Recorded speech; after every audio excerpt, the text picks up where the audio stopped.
If you want to laugh, it's better you laugh to the radio.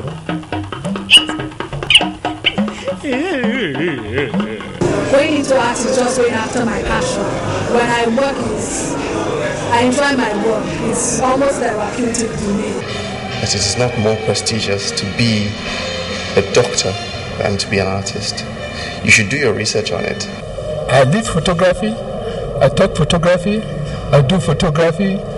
Everything about me is photography. Visual impressions, applauding creativity in the arts. Israel BENAMAISIA titled the solo exhibition Colors of Nigeria.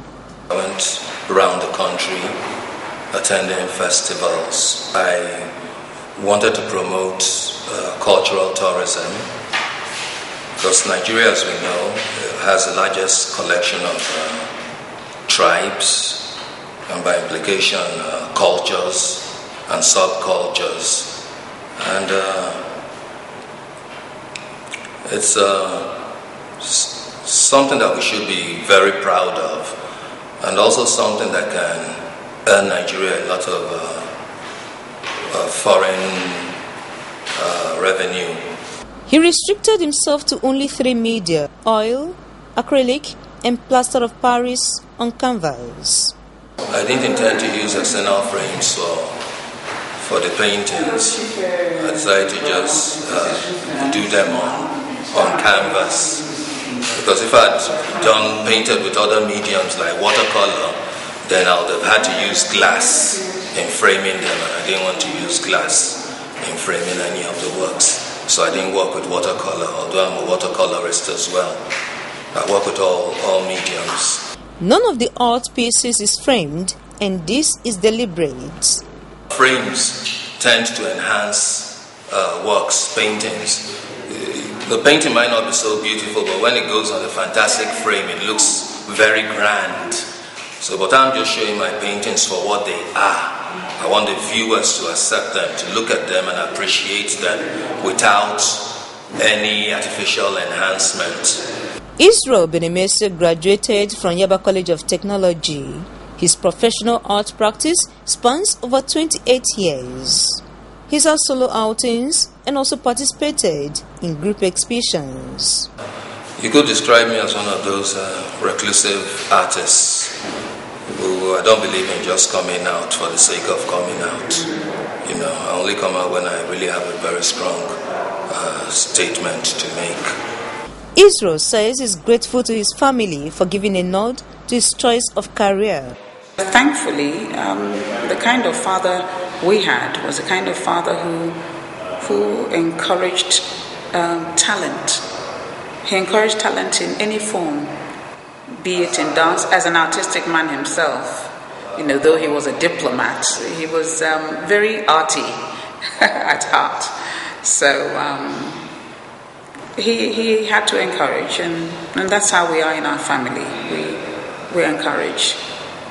My 2 sons draw, they paint, and we believe that if that is what God has destined you to do, you won't starve. Many applauded the dexterity of Israel.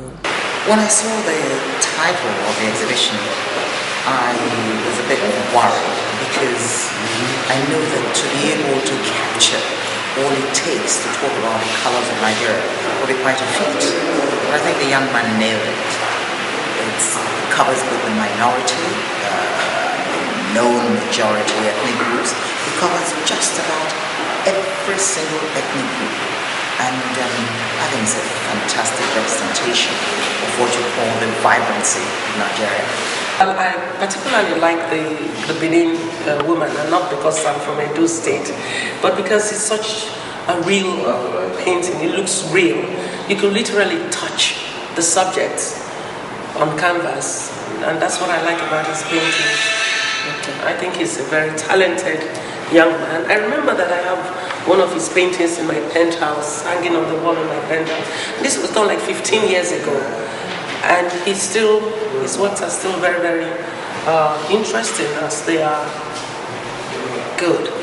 The Minister of Tourism, Culture and National Orientation, High Chief EDEM Duke, expressed confidence in the ingenuity of our indigenous artists. Our art, culture, and indeed the endowments with which God has bedecked this great nation is perhaps one of the proudest things that we must continue to accentuate as Nigerians. On the continent of Africa, I doubt if there are any peoples that would claim the creativity, the passion, the commitment that Nigerian creative artists exhibit.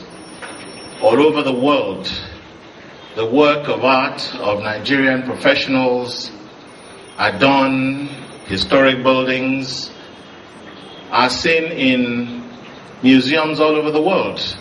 Israel BENAMAISIA describes himself as a visual historian. Colors and creativity is his way of advocating for a non-oil-based economy. To him, the potential inherent in our culture is enormous.